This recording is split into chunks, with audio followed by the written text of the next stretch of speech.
Ya kok terkait 1M menyumbangkan untuk pohon, ini gimana nih kok? Gara-gara ini sebenarnya dari postingannya Pandawara, yang kemudian gua nggak tahu serius atau enggak ya. Cuma kalau serius juga boleh lah gitu. Makanya gue bilang ya yuk ayo gue 1 miliar pertama deh gitu. Karena gue juga cukup merasa terganggu dan resah dengan banyaknya penambangan liar dan juga penebangan pohon liar yang kemudian secara tata kelola lingkungan itu menurut saya pribadi meresahkan, yang harusnya lebih ditertibkan lagi dan kemudian lebih dijaga lagi secara aturan dan juga diatensi menurut aku. Itu sebenarnya bentuk keresahan saja. Tapi kalau kemudian akhirnya itu bisa terwujud juga lucu juga sih gitu. Gue punya saham hutan 1 miliar dan nggak akan gue tebang sama sekali gitu ya, karena untuk menjaga hutan kita sebenarnya ini pesan sih untuk pemerintah, dimana kita di semua, saya yakin pemerintah juga peduli, cuma kepedulian itu harus hadir dalam bentuk sikap dan juga tanggung jawab bagaimana menata lingkungan kita supaya jangan mengakibatkan dampak yang buruk. Hanya itu saja. Saya yakin pesan itu pasti diterima oleh pemerintah, karena pemerintah juga pasti mereka juga akan mengevaluasi dan terus mengevaluasi kebijakan-kebijakan yang perlu dilakukan. Salah satu contoh kan kemarin ada 1080-an apalagi namanya sertifikat tanah di Tesonilo yang masih daerah kawasan konservasi yang akhirnya dibatalkan kan sama Menteri Pak siapa Nasron ya, siapa namanya Pak yang menteri yang ngurus tanah kan? Iya, Pak Nusron. Jadi menurut aku apapun yang kita sampaikan, saya yakin pemerintah juga pasti dengar. Yang penting cara kita menyampaikan juga yang ada adab aja sih menurut aku. Kan nggak hanya Koko nih 1M, Denny Caknan pun ikut juga kecolek nih. Artinya ya udah 2M ya? Ya 2M nih, mau tidak mau nih kan kalaupun itu terjadi ya kok. Artinya keseriusan untuk mengembalikan lagi hutan yang ditebang oleh para oknum-oknum itu kok. Iya, kita kan menganggap ini dilakukan oleh oknum-oknum yang tidak bertanggung jawab, yang hanya menguntungkan diri sendiri dan memperkaya diri sendiri, tapi kemudian tidak memikirkan dampaknya. Kita udah lihat kan dampaknya. Apa yang terjadi di Sumatera terhadap keluarga dan saudara-saudara kita di Aceh, di Sumut dan Sumber. Itu terjadi bukan karena tanpa sebab, dan kita nggak bisa nyalain alam dan iklim. Itu pasti akan terjadi alam dan iklim dan terjadi di semua negara. Tapi bagaimana negara-negara lain mengantisipasi itu kan ya pasti ya dijaga lingkungannya dulu, tanah serapan yang ada di situ. Daerah Aceh itu kan banyak tanah gambut. Bagaimana tanah gambut itu sebenarnya kan tidak cocok kalau kemudian jenis-jenis tanaman yang jenis kelapa sawit dan lain-lain itu masuk di sana, karena resapan daripada pohon kelapa sawit itu beda dengan pohon-pohon yang lain gitu. Oleh karena itu sebenarnya ini bentuk kekhawatiran kita, jangan sampai di masa depan generasi penerus kita ditinggalkan bencana gitu, karena negara kita itu kan negara yang sangat tropis. Curah hujan dan iklim kita itu sangat ekstrim sekali, bisa terjadi dalam waktu cepat. Makanya kan pohon-pohon itu dan hutan-hutan itu adalah pelindung kita.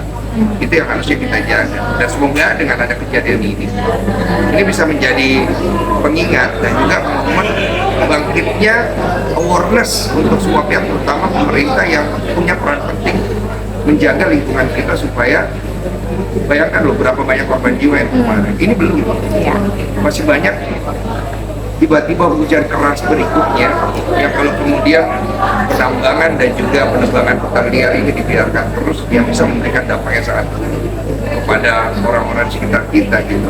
Yang mungkin untuk beberapa oknum dia menganggap nyawa orang nggak penting gitu.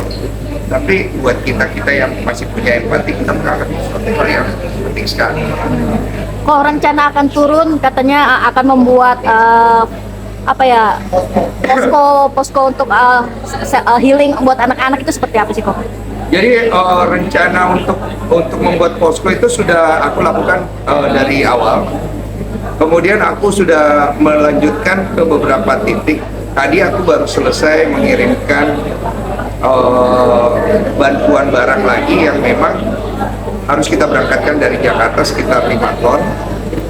bersama dengan teman-teman relawan yang kemudian bertugas di sana. Jadi sebenarnya apresiasi ini untuk tim relawan menurut aku, di mana aku udah pesan sama mereka, aku pengen memfokuskan kepada rehabilitasi dan juga pemulihan daripada korban-korban bencana di Sumatera ya sejauh aku bisa, karena peristiwa ini untuk pemulihannya perlu waktu lama. Terakhir di Lewotobi itu saya pergi ke sana sampai 2 tahunan, jadi mereka harus punya posko di mana mereka di sana bisa tetap hidup, makan, dan melanjutkan kehidupan mereka karena tanah dan rumah mereka sudah hilang. Terus kemudian dampak yang paling besar itu kan orang nggak sadar sebenarnya anak-anak. Makanya aku juga mengirimkan fasilitas belajar, meja belajar, apa semua, termasuk kompor dan alat masak, supaya mereka bisa masak. Karena kan pada saat kemarin kan orang nggak kepikiran terlalu banyak kan. Yang penting kan mie instan apa semua, itu nggak salah. Cuma sekarang ini bagaimana kita bisa support mereka melewati masa-masa sulit mereka. Total 27.000 jiwa berapa ya kalau nggak salah. Yang mana mereka kehilangan rumah, kehilangan keluarga, kehilangan sanak saudara, harta benda. Iya, dan itu kan perlu pemulihan yang cukup panjang. Ya semoga juga dari kita warga kesupport juga nih sama pemerintah untuk pemulihan yang lebih cepat gitu, supaya pemerintah bisa bantu pemulihan rumahnya segala macam, karena mereka tuh hidupnya dari tanah itu. Kalau tidak ada tanah itu, mereka hidup dari mana? Akan Mungkin terkait dengan usaha yang Kau tawarkan itu terjadi nggak sih, dan cukup miris nggak sih kau dengan statement usaha seperti itu kau? Pertama sebenarnya gue nggak serius-serius amat sih, tapi kalau misalnya memang masalah pulsa tagihannya dikirim ke gue ya sudah lah ya. Sebenarnya gue hanya bentuk daripada satir guanya. Gue tidak ada masalah dengan pihak-pihak terkait. Gue yakin pihak terkait bukan orang-orang jahat lah. Cuman statement-statement yang sering keluar itu bikin gerah juga gitu loh. Maksudnya nggak usah dibikin statement begitu gitu. Karena gini, ini gue ngomong secara general ya. Kita kan tahu di sosial media itu yang menjadi keresahan masyarakat adalah statement-statement yang nggak perlu keluar.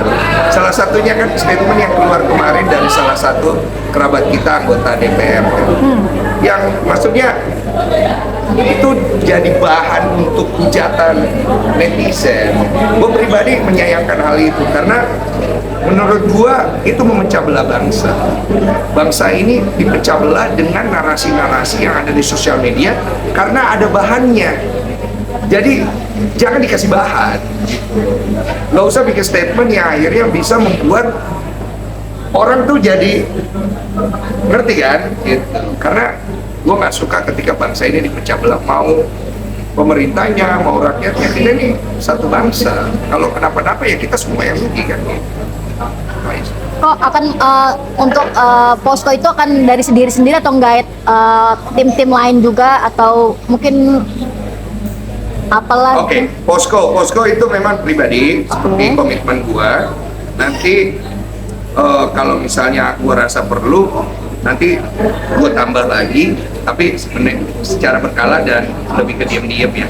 Kemarin gue kesel aja sih, makanya gue tiba-tiba ngeposting flexing bantu orang. Biasanya kan gue sebenarnya sih jumlah yang gue keluarkan itu nggak penting, karena menurut gue apa yang sudah kita berikan untuk kepedulian kita itu jauh lebih penting ya. Apa yang dilakukan oleh Peri Irwandi, kemudian Pras Teguh, terus Atta Halilintar dan teman-teman yang lain, yang menurut gue itu bentuk kepeduliannya yang lebih penting kan. Walaupun akhirnya itu sebenarnya adalah sentilan lah, sentilan bagaimana sebenarnya kita berharap negara hadir lebih cepat. Jadi di sini jangan sampai kesannya negara nggak hadir ya. Gue lihat sendiri kok negara hadir. TNI, Polri berjibaku di lapangan itu kelihatan. Cuma masalahnya standarnya itu penanggulangan bencananya begitu terus gitu loh. Kita kan perlu evaluasi, kita perlu perbaikan. Itu yang menjadi keresahan daripada banyak masyarakat. Pada akhirnya berdonasi mensos. ya Gus Ipul. Ya, Lapor. Mensos. Ya. Seperti itu gimana? Waduh. gimana nih statement Gus Ipul sendiri? Jadi aku belum lihat penuh statement dari Pak Menteri Sosial Gus Ipul, tapi berangkat dari pengalaman saya dulu masalah donasi, memang pengaturan tentang undang-undang donasi itu apabila dilakukan secara perorangan dan tidak memiliki izin, dia bisa melanggar undang-undang PUP, pengumpulan uang dan barang, dan itu bisa hasil donasinya dianggap ilegal dan kemudian disita oleh negara. Maksudnya mungkin ke sana, maksudnya bukan tidak boleh melakukan donasi. Ini gue bukan belain Gus Ipul ya, bukan ya. Terus apabila kalian ingin melakukan donasi, lakukanlah itu di bawah yayasan yang berpayung hukum yang sudah memiliki izin, atau kalian bisa meminta izin kepada Kementerian Sosial supaya apabila timbul kelalaian, timbul penyalahgunaan, kalian tidak melanggar undang-undang. Itu maksudnya. Hanya untuk menjaga jangan sampai ada penyalahgunaan. Itu yang saya tahu dulu ya. Tapi saya nggak tahu nih kalau tanya Gus Ipul arahnya kemana gitu. Karena yang gue lihat masyarakat menangkapnya kesannya ada potongan. Ketika kita meminta izin. Nah, setahu saya pada saat dulu itu tidak ada potongan. Hanya laporan. Supaya ada laporan pertanggungjawaban sehingga hasil donasi itu tidak disalahgunakan. Karena banyaknya kasus-kasus di mana banyak penyalahgunaan hasil donasi karena tidak terkontrol. Karena kan banyak kan gitu. Itu yang gue tangkap ya. Cuma kalau lebih jauhnya saya kurang tahu. Nanti tanya aja sama Gus Ipul poinnya kemana sebenarnya. Gitu. Yang dampak itu kan bukan hanya bangunan ya, fisik, bukan hanya fisik, tapi mental itu kan psikologis ya. Iya. Psikologis anak-anak itu yang jauh lebih penting sebenarnya kan. Akankah menggandeng juga para psikolog atau apa untuk mengembalikan mental atau psikologis anak-anak itu kembali? Ya, kalau kita gandeng psikolog kan biayanya juga gede ya, kecuali dia relawan ya. Jadi kita coba pakai yang paling sederhana dari teman-teman relawan untuk melakukan psikososial dulu, di mana kita bangun lagi kepercayaan diri mereka dengan aktivitas pembelajaran dan kemudian motivasi untuk anak-anak. Jadi kita lengkapi dengan mainan, dengan alat belajar, meja belajar, dan juga relawan-relawan yang memang sudah banyak yang pernah dalam setiap bencana-bencana untuk membantu anak-anak ini recovery dari trauma healingnya. Karena trauma healing ini yang paling berdampak kepada anak kecil, anak-anak itu dimana mereka kan nggak ngerti apa yang terjadi sehingga mereka tuh bingung gitu. Dan gitu mereka di posko itu, mereka kan bisa berhari-hari berbulan-bulan, sekolah mereka hilang. Sehingga tidak ada aktivitas. Nah ini yang kami pikirkan supaya mereka tetap bisa mengejar masa depan mereka sembari mereka ada di posko. Oke?